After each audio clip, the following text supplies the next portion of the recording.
Very good. Good afternoon, everyone. Welcome to the LA South Chamber of Commerce Super Bowl week in LA. Just heard on the news that $500 million is coming to town.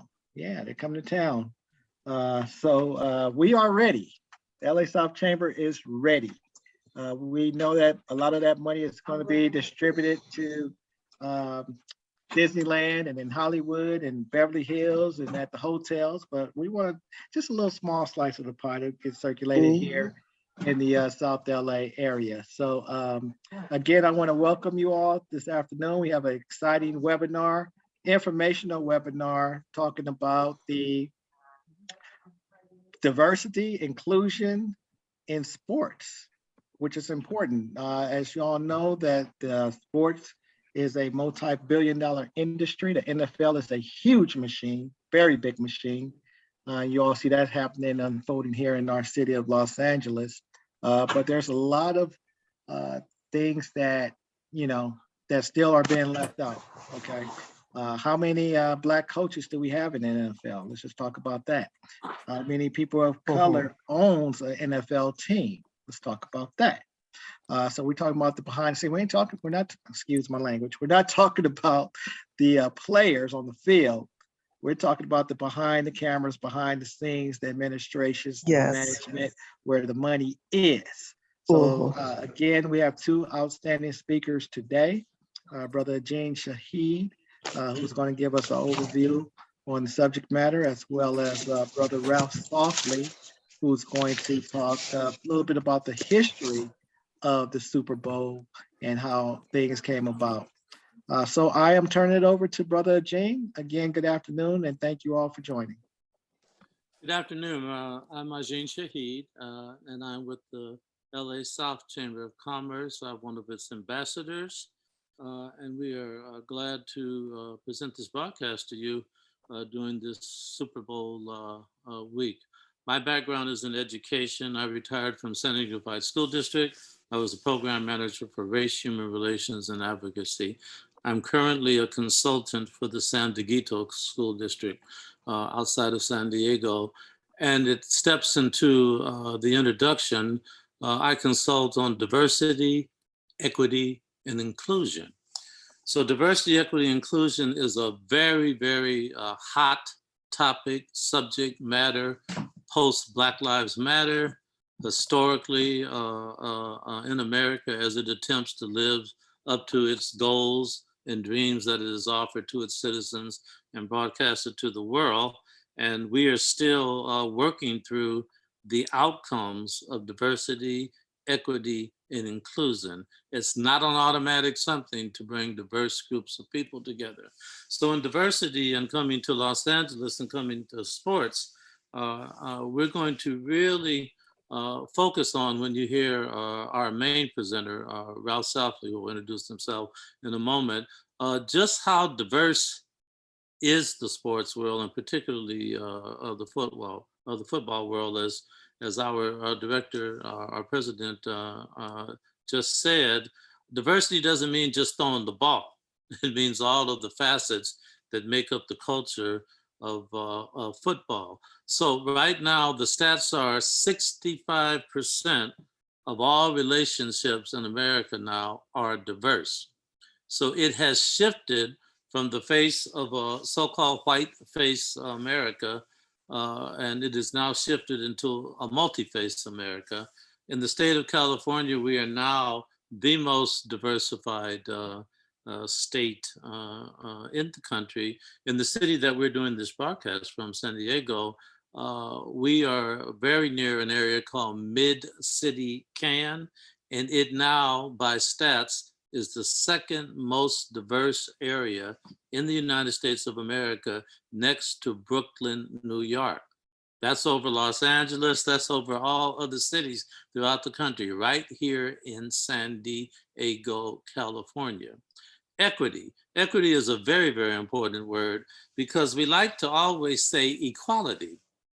But in order to really have an equal distribution of wealth, an equal distribution of access to income at this time in America, because of the history of disenfranchised groups of people. We don't want equality, we want equity, because that means some people may need to get a little bit more than they have historically. If we put everybody in the same starting blocks, the race is not right. Okay, some people are going to have some additional support systems in place. So we really want to have equity. Equality is kind of an undertone, but we want equity. We want all the pots of money, all the thinking, all the administration to help catch up disenfranchised populations and put them in the starting blocks to achieve the American dream. And then inclusion. Inclusion simply means what this broadcast is all about: to be included, to be at the tabletop of discussions. When these discussions are taking place around the sports world or any other world that make up the American culture, who's sitting at the table? Who's included in the discussion? Who's making the outcome decisions? Who's contributing to the talking points that make up being included? So we want our audience to really focus in your own personal lives, yourselves, your children, your family. You want to go now to the institutions of America and you want to say, DEI, is it diverse? Is it equitable? And will we be included? So to help us disaggregate that, I'd like to bring Mr. Ralph Softly on, who will introduce himself and his background. And he's actually going to walk us through 4 focus areas that he's going to speak on. And then we'll end in some question and answers. Ralph Softly. Hello, thank you for that gracious introduction, Agin. My name is Ralph Softly, owner of travelsoftly.com. What I was going to speak about basically is the history of the Super Bowl, but also the effect it has on a city when it comes in. And I guess we can start with that one because, as I said, I have an online travel agency. And I was talking with some friends maybe around 3 months ago, and we were saying that, hey, we should get some of these Airbnbs, rent them out, get them right now when I think there was like a 30,000 square foot home available in LA for $6,000 for that week. And we went back, and I went back like maybe around a month or 2 later, and it had gone up to $32,000 for that same place. So that is what the Super Bowl brings. Like Dexter was saying earlier, it's $500 million in 1 week to one city. It's basically a media circus. Credentials from all over the world are given. People come from all over the world to see this. It's sort of funny to me. Like if you'll have something like the World Cup, that is actually the World Cup. You know, all different countries, and it's a whole world. Football, well, they call it soccer. They call it football. This is what they call American football. Is expressly our own, and we basically, put that, and they come to us to see this one. It is the largest sport right now in America. It's eclipsing basketball, and it's also eclipsing baseball. It makes a lot of money. Now, getting back to what Dexter was saying about, and Agin was about the inclusion of African Americans. African Americans make up 70% of the playing league, but yet they had one coach like 2 weeks ago. They just hired one a couple of days ago who was biracial. So that goes in, and then they just rehired, he was in the Super Bowl, one of the 2 black with Lovie Smith, that's his name. He just got rehired. So now they actually have 3 coaches of color right now in the NFL. And now, of course, I'm sure everybody is aware of what happened with Brian Flores, the coach who was fired from the Miami Dolphins. He basically he's a very good coach. He was one of the understudy of Bill Belichick, who has won the most Super Bowls for a coach of 6. He was under his coaching tree. He had a very, let's just say, average football team. Because I'll bring about this later. We'll talk about this later. You really can't win in today's NFL without a great quarterback. Their quarterback was average at best, and he still got them to a winning record. The coach didn't even want him he wanted somebody else. He wanted actually the Los Angeles Chargers player, their quarterback, who was in year 2 and doing great things. And then the one that they drafted, he's not that good, really. He's not. He's not he's probably a career backup quarterback as opposed to being a starting quarterback. But with all that he had, he still was very successful. There are rumors right now, allegations. They're saying that the owner came to him and said, hey, I want you to throw games. If you throw a game, each one you throw, I'll pay you $100,000. Now, of course, you can't have that in any professional sports because that stops all the money. And of course, when he brought those allegations to it, everybody, I think John Elway got on the bandwagon, and a lot of other, executives and former players are saying that what he's saying is not true because it's gonna mess up the money. And that's one thing they cannot have is the mess up of their money because it's a multi-billion-dollar organization. So that is where we are right now. So the Super Bowl started in the year of 1966, but the first one was in Los Angeles in 1967. And and the halftime show at that point was, I want to say, the Michigan band, I want to say another band, and Grambling. That was your halftime show. Now, we all know about the halftime shows now. They're bringing out all the best and brightest. The funny thing was, I remember back in they had that type of entertainment, we're bringing, they'd have Up With Kids and all of these things, just good, wholesome acts. Not saying that the people they bring on now are not, but they are the major stars. What happened was in 1991, 1992, in Living Color. I'm sure most of us remember that show with Keenan Ivory Wayans and his family. They did a halftime. They said, look, you guys are going to watch the Super Bowl, but at halftime, turn to a Living Color and we will have a 30-minute special where you can watch in Living Color, then go back to the game. When that happened, NFL was shocked because their ratings plummeted for that 30 minutes. And then that's when they began to bring in your Janet Jacksons, your Justin Timberlakes, your Princes, because they didn't want people turning away from their product. Because once they turn away from the product, that 30 minutes is where they're showing their commercials. And if they're not watching them, that's not a good thing. So it's always been, to me, about the money.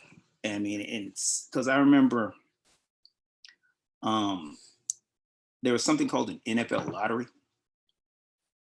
And that was basically, and I tried this probably, I want to say in maybe about 2000, 2001. What it is you mail in, you want to get Super Bowl tickets and you can get them at face value.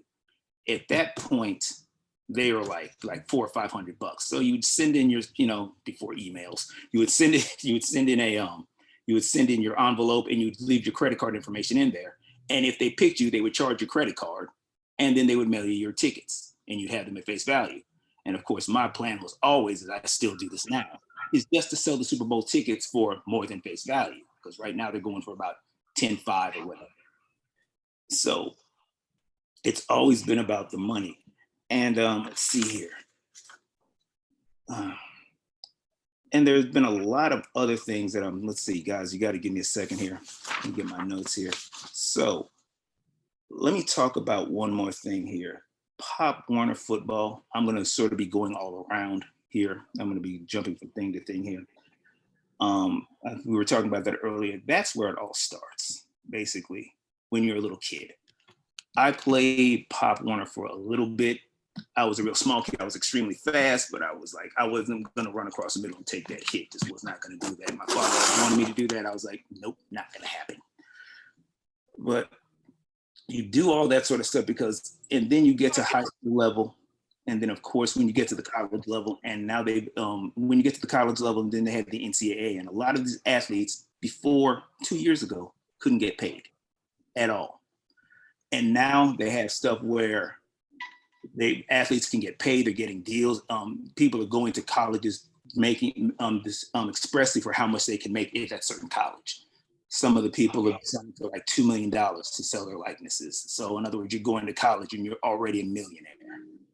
There was a story that really made me laugh about Eric Dickerson. He went to SMU back in the 80s. He's one of the great running backs of all time. And he went to SMU.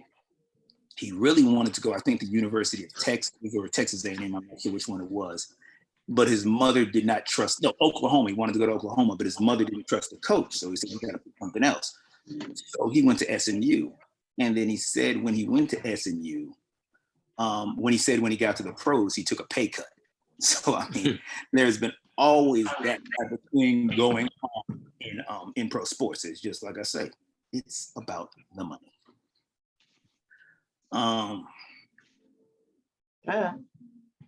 Excuse me, question? You guys can ask questions if you want to, that's fine. But the Super Bowl as an event, it comes to your town. I've been in 2 of them in San Diego. Since we no longer have a team, in fact, you guys have the team now. Because they had us here since they had one in 1987, the year that Doug Williams won the Super Bowl, the first Black quarterback to start in the Super Bowl against John Elway.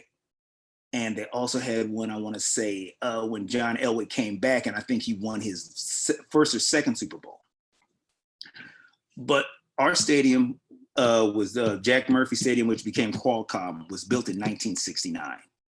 And that is why the Chargers left, because they couldn't get a new stadium. They couldn't get the skyboxes, because you, as you guys can see, that SoFi Stadium is beautiful, just like the one in Dallas. And all these new stadiums are made for billion dollar edifices of just, they're beautiful. However, the ones that were made then were just made primarily for football and baseball. And that was it. That was how you did it at the time. And the NFL kept on saying, build a new stadium, build a new stadium. The ownership here, the Spanoses, did not want to use any of their own money to do it. They wanted to use it. They wanted to get a bond from the to vote, to take it to the voters. Voters said no both times, and pretty soon they left. So I mean, and then so that's how they went over to when it came to LA. Let's see. Did you want to say something, Agin? I'm sorry. Yes. Could you share with the listeners? I was really excited how you shared about that first Super Bowl and Grambling coming and that whole piece, because that gets into the equity and the inclusion. Equity and inclusion, of course. Now, I made a little joke, and I think Dexter, it was because Ohio State, and I think it was Michigan, were the bands. And they're marching bands, and then they just do their little 1, 2, 3, move over here, and then move over there, and then move back, and then maybe they'll throw a girl in the air and they catch her, and that's it. Now, when Grambling comes, like in when HBCUs, you'll have a football game, but you really don't care about the football game because they have the battle of the bands, and so you'll have all the people dancing and doing all sorts of just Alvin alias moves and everything. And the joke was, once the Grambling did that they're like, you'll never come back here again because you made us look bad. But that was basically what was, did you want me to? No, that was the point, because you had mentioned now we have the Princes and the Janet Jacksons and the whatnot. How did we swing from them wanting to whiteface the halftime to now coming back and saying, well, I guess we got to have them, okay, and going to the next piece? Is it about the money? Yes. Well, of course, that's what I was saying earlier, because of the TV show In Living Color. Right. It was a little show on Fox, and Fox was not a big network at the time. In fact, In Living Color was probably on their bread and butter. I mean, they had Married with Children, and that's about it, Right. Everybody, they're like saying the numbers were like more than half the nation, or maybe probably 3/4 of the nation, turned away to watch them and then came back and watched the Super Bowl. So that means you're not watching my commercials. Interesting. So at that point, they said, okay, boom, next we'll get Michael Jackson, we'll get the Rolling Stones, and that's how it's going. And then you had Janet Jackson, then you had her issues and all that sort of stuff. But now you'll see Madonna, Rihanna, and any major act. And I believe they're paid like scale. So, I mean, it's sort of like, they're not getting paid a lot, but it's just the exposure that they get. Okay. So actually, we'd like to introduce a guest speaker, Mr. Anthony Ford, who actually is my cousin. And Anthony, we would like you to really illustrate what Ralph helped us understand, what it takes to get there. Give us a little profile of when you started off as a young boy in Pop Warner, all the way college. And because he grew up in Compton, in LA, where I grew up in Compton. I went to Centennial High School. Give us a profile of a little black boy growing up to be a football player in Los Angeles. Well, my mom worked at Centennial High School, and she was, she was what they call a janitor, of course. And I remember she, it was only her and my dad. And, your cousin James, he worked a lot of hours. So mom would take us to Centennial and put us in the gym as a babysitter. That's how she babysat us while she worked. And I remember going there and seeing the first Pop Warner team that I ever saw. Back then it was Willowbrook Tomahawks. And Tomahawks was, of course, a play on the Centennial Apaches, where the high school. So they called us the Tomahawks. And I saw the sport, and I told my mom, I said, I want to play that, and my dad, of course, coming from LA, played at Jordan High School in Watts, was a big football fan, and of course, what man doesn't want to see his son playing football, especially a football fan. So he signed me up, and I excelled right away. I was pretty good. I was bigger than most kids at that age, and so they stuck me on the defensive line, offensive line. I was really, really good. Got a lot of sacks and things like that. And then my mom stopped working at Centennial, and then she moved me over to Compton Pop Warner, which was actually closer to her house. We practiced at Compton High and played our games there. And I was just hooked, from day one, just being able to go out there and compete. And it was great exercise. I stayed in shape. I was really a bad asthmatic as a kid. And, getting involved in football and track and field actually helped with my asthma. I was not going to the doctor as much, things like that. So the other thing is that, of course, growing up in Compton, it's what kept me out of trouble. I had all the opportunities in the world to get involved in gangs and drug dealing. A lot of my friends did that. By being involved in sports, in football in particular, it took enough of my time away that I did not have time to get involved in those type of things. So, and as the gentleman was saying earlier, there's a feeder system, what I like to call a feeder system when it comes down to football. And the feeder system starts in Pop Warner. Then it goes, in the junior high schools, they don't play padded football. I don't know if you all in San Diego do, but in junior high school in LA County, they play flag football. So Pop Warner was really the feeder system going to high school. So by the time I was in the 10th grade, which, high school back then was 10, 11, and 12, I had a lot of experience in football already. And it could show from the kids who had never played football. My best friend, for example, he did not play padded football in junior high school. He just played for Parks and Rec, flag football.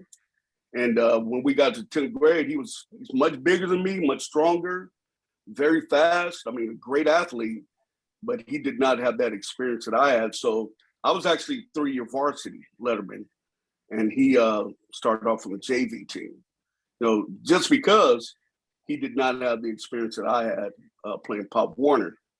So it was real easy for me to transition, into high school football where, I was 3-year varsity letterman. I was, got some honors, played, I was the MVP of my all-star game and things like that. And it was a lot of work. For me, the work more so was with track and field, because that's where I got my training and everything. But at the same time, in football, you have to know the playbooks, you have to go to meetings, you have to practice. So it really kept me away from the temptation of being involved with gangs and drugs and stuff like that. So that was my experience, growing up in Compton. Then I was afforded a track scholarship to Cal State Long Beach. The reason why I chose Cal State Long Beach is because they were literally the only school that would let me play football. All the other schools recruited me in track and field, which I excelled in. I was better at. I could have gone to UCLA on track and field scholarship, but UCLA wouldn't let me play football. So because of growing up playing Pop Warner high school, it was always my dream to play college football. So I chose Cal State Long Beach. because of that. So that just goes to show how, football can really influence a young man into decisions. And, I remember watching, and it's we're on the topic of pro sports. I remember watching the Rams play when I was a little kid and they lost in the Super Bowl to the Steelers. It was one of the worst days of my life. I mean, I was here on this 12-year-old kid, and I'm watching the Rams lose to the Steelers, and I cried like crazy because the NFL had, so I watched a lot of football as a kid. I was not the kid that watched other things. I wanted to watch football, but the NFL has built this thing up. It's such a monster, and they've been doing it for years and years. You would think that, we would have some type of equity in the sport, in the NFL. And they built it off of the kids in the inner cities that are following this feeder system from Pop Warner to high school, to college, to pros. I have several friends that play pro football that I keep in touch with this day. One of my friends, as a matter of fact, was a guy who caught the only 2-point conversion in the Super Bowl playing for the San Diego Chargers. I played Pop Warner football with the guy, and he and I ended up playing college football. His name is Mark Say, but he's the only, I still talk to him to this day. He's the only person to ever catch a 2-point conversion in the Super Bowl. But he came through that same feeder system. He and I played Pop Warner in Compton. He left Compton and his family moved to San Bernardino, so I lost contact with him. Then I got to college and my coach says, hey, there's a guy that says he knows you, Anthony, and I want you to help me recruit the guy. He's a great wide receiver. And I'm like, he says he knows me. He said, yeah, he says you guys played. He remembered your name from Pop Warner. I'm like, what? So he ended up playing at Cal State Long Beach with me. And, all the guys, that I grew up with, that played football, we just had aspirations to be in the NFL. So let's talk about that a little bit. So I have a great grandson who's 6 years old. He's playing Pop Warner football, 6 years old. He demands that we go to all of his games and watch and participate. But I was over a program in the Center Unified School District called the Pupil Advocate Program for the Improvement and Achievement of African American Males. And I found myself having to also say to my young men and boys, you have more of a chance of being a surgeon or a doctor than the star football player. So this lure, this attraction that pulls our young men, that each one of them thinks they're going to be the next. Okay, just a little bit before we go back to Mr. Softly. Could I get in on that? And he wants to get in on that. Okay, so give your piece and then he's going to give his piece. Well, it's tough because you don't want to kill dreams. All these kids, we all had dreams of making it to the NFL, but the reality of it is that most likely we won't. There are very, very few guys. And to make it to that level, there has to be a different type of commitment. I want to say that I was committed to playing football. I was committed at getting better and things like that. One problem that I had, I was fast as heck. Speed wasn't a problem. I was undersized. But the other problem that I had was that I didn't have very good hands. I couldn't catch the ball. So I probably should have been out more practicing on catching the ball, because if you have speed and you can catch the ball, you can make it. Look at Tyreek Hill. Tyreek Hill is undersized, but he's fast as lightning and he can catch anything that you throw at him. So it takes a different level of commitment. I should have been out there hours and hours just catching the ball, repetition, because it's all about repetition. But I did not have that level of commitment, and I did not have anyone to tell me that you need that type of commitment to make it to that level. That's just part of it.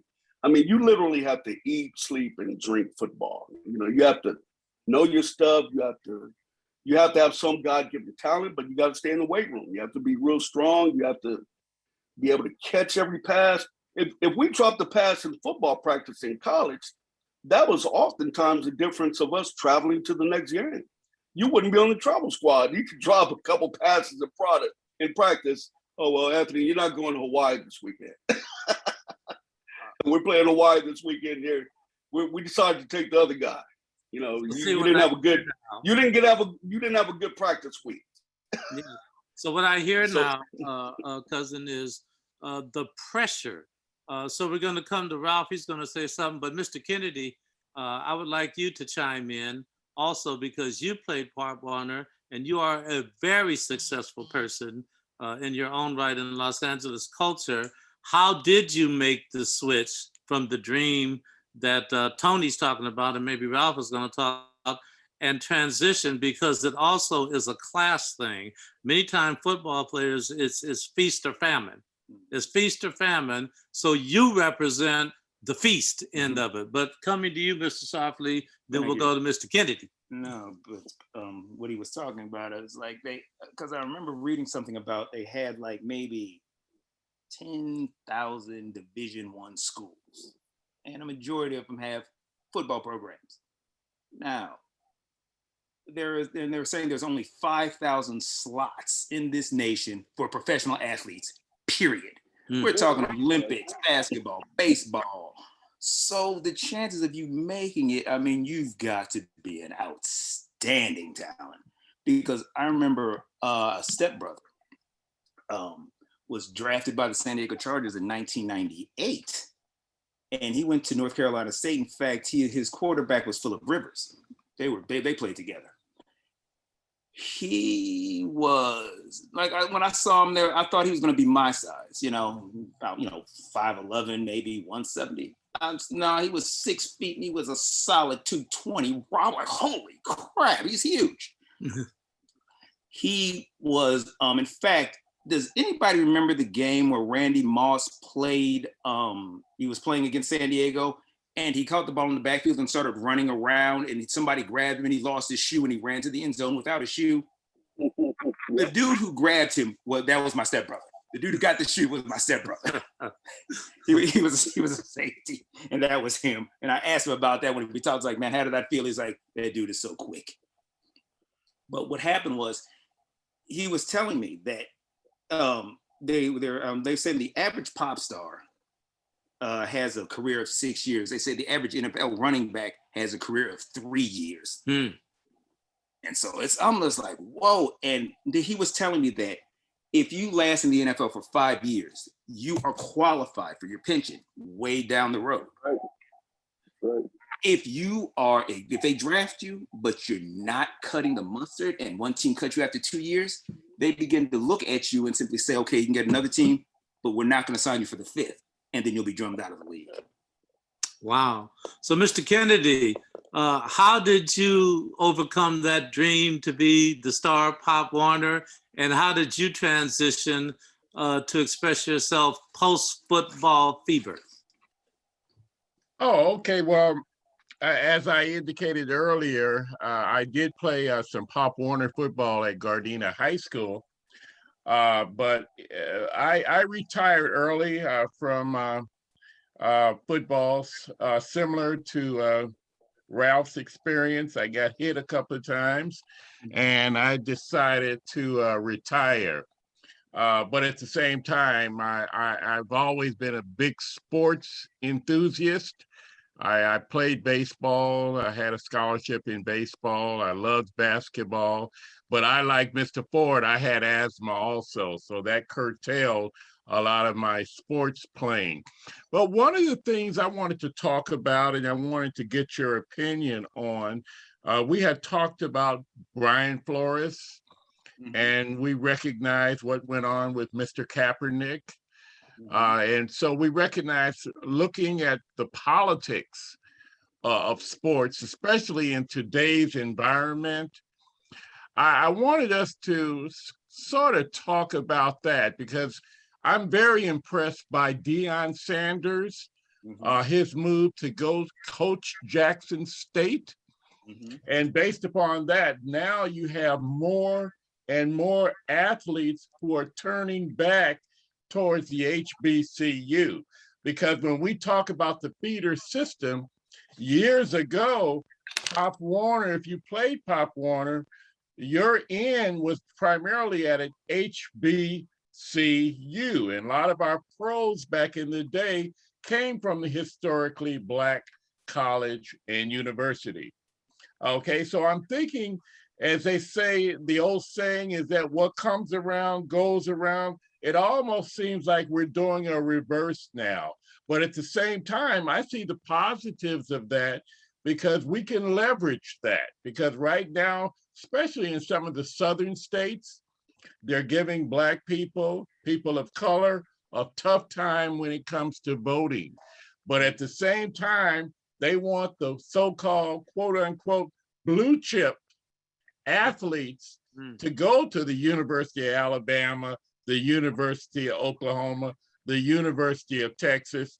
But I see, based upon what Deion Sanders is doing and some of the other guys who are starting to coach the HBCUs, and Deion is actually going out and recruiting some blue chips, that we can turn the leverage on that. Because we don't want the plantation mentality whereby they look at, back in the day during the plantation, we were their entertainment on Sunday, be it playing baseball, be it boxing, be it just fighting each other. They would just sit around after hard work. After we worked hard in the fields, they would sit around. After they go to the segregated church, then they would come outside and look at Blacks, entertain them in all sorts of ways, including sports. So I just wanted to find out, and let me just mention this. Remember, it was actually it was USC that actually integrated SEC football. SEC football today is a powerhouse, but it wasn't until Sam Bam Cunningham went to play Alabama. It was USC versus Alabama. Bear Bryant was the coach. USC went down and beat them 30-0. Sam Bam Cunningham ran for 142 yards, ran all over the team. And believe it or not, right after that game, Bear Bryant said to himself, I got to go out and start recruiting Black college football players. And that was the beginning of the SEC finally starting to recruit Black high school players. So what do you think now in reference to what I was stating earlier? Do you think that that's a good leverage tool to use in terms of turning back some of this bad legislation that's going on in our southern states? Because it seems like we have the upper hand when it comes to that angle, whereby if we have blue chips, if you can go play with a Deion Sanders at Jackson State, trust me, the pros are still going to look at you regardless if you go to Oklahoma or if you go to Jackson State. So what do you think? I like that, but I'm also going to simply say that you said that, it sort of clicked something. Wow, the portal, the transfer portal, and also now you can make money.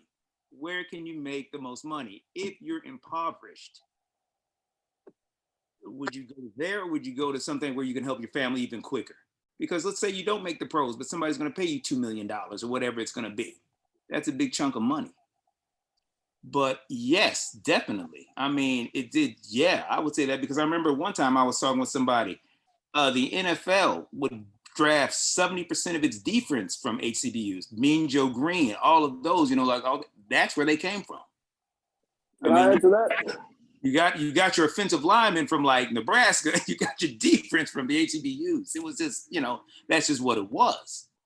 So then I'd like to bring up, am I saying his name right? Colin Kaepernick.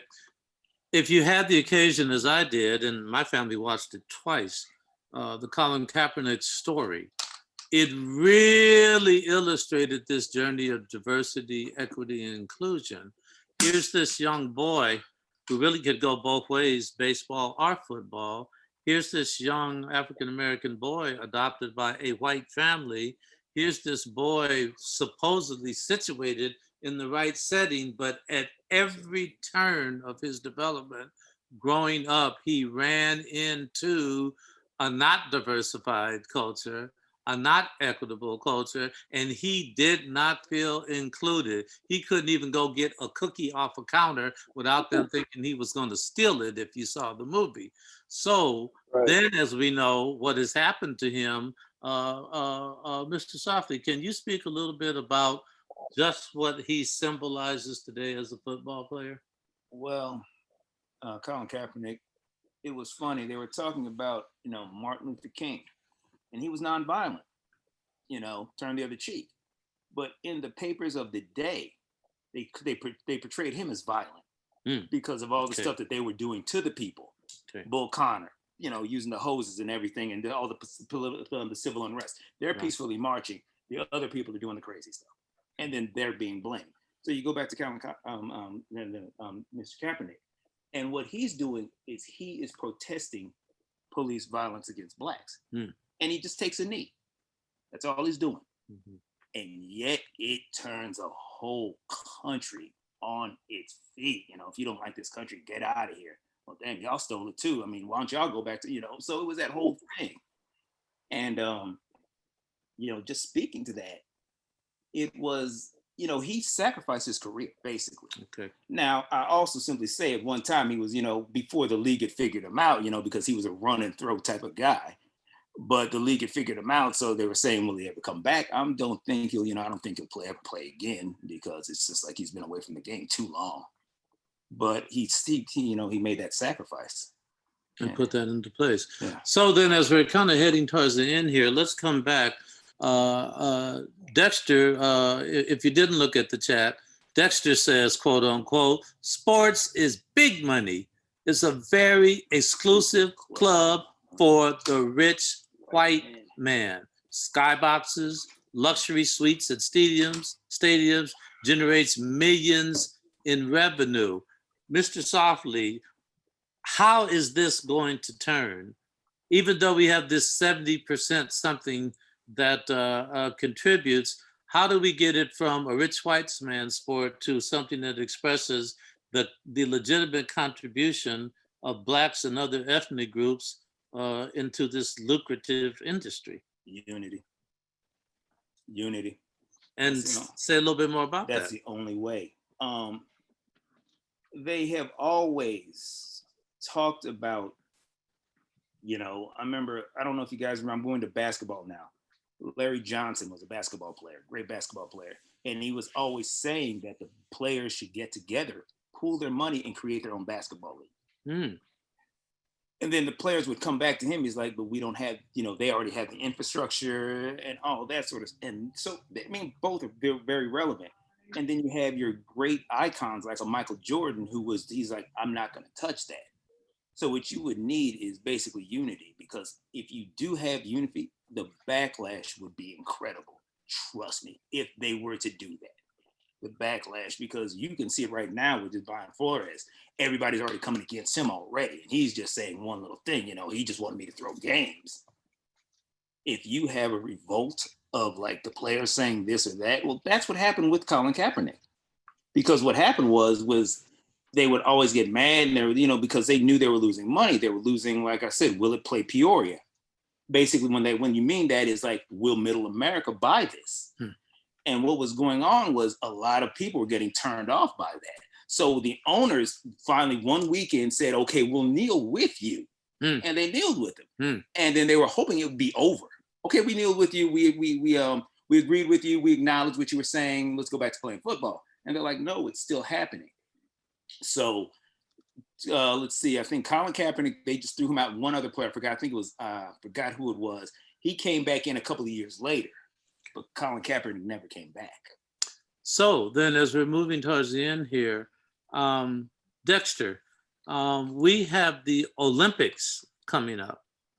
My understanding is that when Olympic city is chosen, a good 10 years before that event actually takes place, you start preparing for the unfolding of really a new adjunct city, okay? a new adjunct city. So Los Angeles is now, we got Super Bowl, we're talking about this, but the Olympics, this is just a little hors d'oeuvre going into the Olympics. And how is it that as a community, this unity that Mr. Softly talked about, Ralph, and the LA South Chamber of Commerce, just a few outline points. What are the directions that we need to go in to start preparing business opportunities, strengthening businesses, identifying businesses, looking at the market? I understand that they did a survey, and particularly the Japanese community, who right now is imitating the Black community, and I mean exactly what I said. I saw a YouTube piece where in Japan, they can go to a hairdresser and make their dead straight Black hair woolly and nappy, and they're paying money to look like us. Well, they said that they want to come to LA, and we saw all these movies, we heard all these songs. We don't want to see Disneyland. We don't want to see the rat, as you like to say, Dexter, at Disneyland. We want to experience you Black people, but will it be safe? Dexter, what you got to say? And is he there? Well, I just had. All right, if Dexter's not there, you can take that on, Richard. Well, I just wanted to also sort of piggyback on what Ralph was saying in reference, because you asked the question, how do we break in to the system? We have great athletes, and Ralph mentioned unity, and that's correct. But at the same time, hey, it's a money game, so we got to buy ourselves in. Mm-hmm. You just have to face it like it is. We got to make investments. We got to buy ourselves in. I think the one gentleman, I forget his name, I think he's looking at purchasing the Denver Broncos right now. The same gentleman who paid for the tuition of the Morehouse students. Mm-hmm. Yeah. He's looking at the idea of buying a franchise. Mm-hmm. And I think that's how you buy into the system. We have to become owners. And when we start becoming owners, letting our money speak for us, then we're going to see ourselves creating more leveraged opportunities for us from the point of being a Pop Warner through the idea of being a Black coach or a Black GM. It's going to take, I believe, a certain amount of ownership on our part also. And I see Dexter's back. Yeah, I see you, Dexter. Did you hear my question? No, I didn't, but I'm sorry, I had to step away from No, it's okay. Just briefly in summary, what I offered is that the Olympics are coming up next. As great as the Super Bowl is, it's a little hors d'oeuvre compared to the Olympics. And it takes a good 10 years to prepare for the Olympics, because the outcome is you're going to have another city in the wake of it. How do you see the LA South Chamber of Commerce as part of the visionary thinking of the unity and the leveraging? How would we start preparing ourselves by business opportunities, social opportunities, organizational opportunities? What would you have to say to that as we begin to put a cap on this discussion? Very good. Thank you. Thank you, Brother Ralph and Brother Gene. Excellent. I'm listening to the whole presentation. I just had to step away, so I did hear my name, so I wasn't totally ghosting. But let me just address what Richard just mentioned about buying our way into the skyboxes in the behind the scene. And let's just talk about the NFL since the Super Bowl is here. Understand, and I hear what Richard's saying, and absolutely that is an option. But however, is it really an option? Because understand how that system works. It is an exclusive club. You have to be invited in and you have to be voted in order to be a money. So it's not a money thing. You can have $1 billion and they still won't let you in the system, or whatever, however much money you have, they still won't let you in.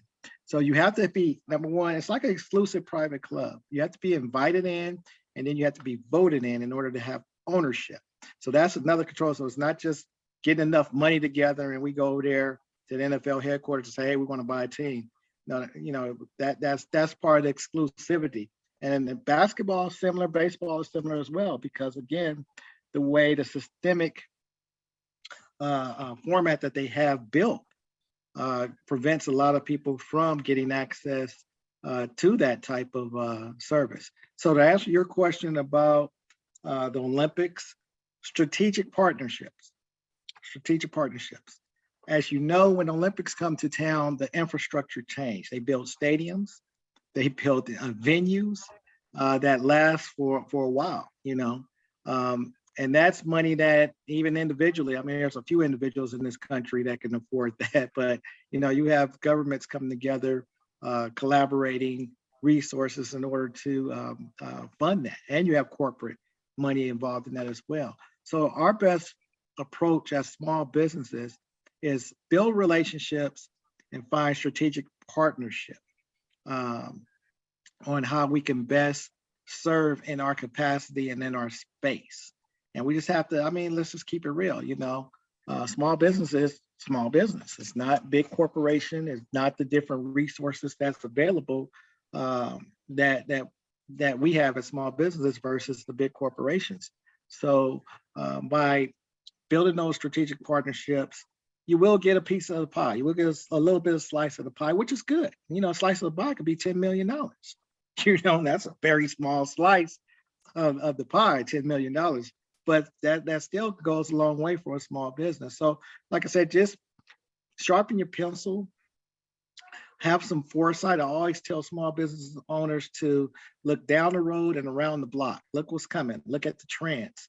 Look at the technology. Look at how you can position your business to be an asset and to be viable and to be needed. Is your service needed? And what they need, and how are you going to stand out? How's your business going to stand out from the other? Because like the Super Bowl and the Olympics, you're competing not with just the local market. When I was blessed to work at the, I'm aging myself now, but that's okay. It's all good. I was blessed to work the Olympics when it was in Atlanta, and I was a small business owner in Atlanta. And all of us in Atlanta, small businesses, was trying to, get a piece of that money that's coming to town. And I saw the behind the scenes, what was happening, how the city was doing their thing and manipulating some things, and the big corporations was coming to town. But I had a printing company, and we did T-shirts and graphics and things like that, something like the T-shirt spot. And I wanted to get that contract. And I bid it for the contract, of course. But it was like, I don't know, 200, 300, maybe even more than that, bidding on the contract. So anyway, long story short, they gave the contract to a small company out of Tennessee, not even in Atlanta, out of Tennessee. And I was like, what, really? I'm a local company. And I was willing to partner with other local companies in Atlanta. Matter of fact, we all merged together, some local companies in Atlanta, to get the bid, and they gave it to some company in Tennessee. And I'm saying all that to say, business is not just about money, it's about relationships. It's about who you know. And that's what I mean about the strategic partnerships of who you know. And I'm gonna cut it off because I'll keep going. Overtime, right. We're gonna have a little overtime and we'll talk about some more stuff. Right, so two things I'd like to start, and I'm getting ready to start something here now. Okay, this is California. By 2040, 1 out of every 3 people in California will be speaking Spanish.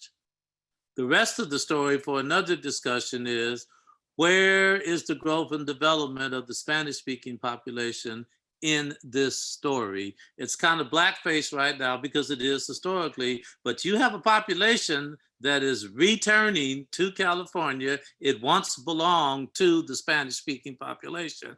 Number 2, when I see people on here like Arnetta, like Ardina and others, Veronica, where will women be in this story? And I will say something that may sound heretical to some of the sexes, but will there be women managers of these teams, et cetera, et cetera, et cetera?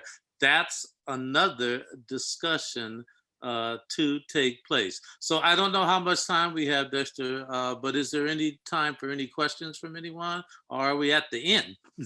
Phyllis has her hand up. Okay. Yeah, let's take a few questions then. Yeah. Unmute. Can you hear me now? Yes. Okay, I had to step away and I'm listening. And as you gentlemen mentioned, you have a lot of physical firsthand experience with football. I've been more of an observer, but I have a finance background. So when we talk about the money of NFL, that's kept my attention. And I saw the lawsuit by Mr. Flores and did a search on the salaries of the coaches. And that's definitely kept my attention because they said the highest salary is about $12 million. And Mr. Flores' salary, just according to this rough search, was about $3 million. So you gentlemen know about football. How do they determine the salaries? I looked at the owner of one of the top paying coach jobs in the NFL, and it's Mr. Kraft, who's a billionaire. So can you tell me how do they determine those salaries? Or is that one of those mysteries again? Robert Kraft, the owner of the New England Patriots. So can you help me fill in the blanks? I'm doing some research because I'm interested in the numbers. We just elected a member to our organization who is an NFL coach, a female. I don't know if she's still coaching now, but that was a surprise to me. So I think they're opening the doors for women if they can make the cut, as you folks know. So that's it for now. If you can help me answer those questions, I'd appreciate it. Because 12 million and 3 million, that's a big difference. Thank you. What you're saying, Bill Belichick makes 12 million? Yes, approximately. Bill Belichick, 12 million. And then for 2021, they've mentioned another one who has the highest salary in 2021, Ed Orgeron, $9 million. So I don't know. This data is just very rough. But how do they determine it besides, Ed Orgeron, he's 9 million. 9 million, right. He's the coach of LSU. Okay. That's the college coach. Okay. But for NFL, it's still Bill Belichick. Can I chime in? It's all market based. It's all you. Yeah, it's all market based. Chime in? Yes, go ahead. Yeah, go ahead. Go ahead, help me. Well, it really has to do with the fact that Robert Kraft from the Kraft Company owns the Patriots. Number two, Belichick has won 6 Super Bowls. Yeah, okay, that helps. So when you win more Super Bowls and you have he's the winningest coach of the last 20 years. They're going to pay him more. Okay. He's got the most Super Bowls, so his cachet is stronger because the Brian Flores was actually a coach under Belichick. Okay, so he'd make the cut as far as performance and quality. He just didn't have that big pay difference based on something else. Then he also they have incentives for winning, and he's won a lot of Super Bowls. Okay, thank you. Next question. Hi, can you get me? It's Veronica. Okay, my comment is this. I'm interested in the student athlete. Can we talk more about that? We have hundreds and thousands of our Black young kids going to these Ivy League schools, HBCUs. Are they coming out with some degrees in business, entrepreneurship, where they could come back into the community? Can we focus on education as well as them playing ball? And I think this needs to be a part of the culture more, I think so. Yes, that's very true. But if you talk to a lot of these athletes, and you'll hear them in interviews, they were focusing on their sport. That was it. I'm going to be here for a couple of years if they're doing basketball, and then I'm out. I'm going to go pro. So academics should be, but for the elite of the elite of the elite, most likely not, because I remember with Mike Krzyzewski, the head basketball coach of Duke, at one time he was saying that he would not entertain what they would call the one and dones. Somebody who comes into that school just for 1 year and plays and then goes pro. He wanted to build a student athlete and have him there for 4 years.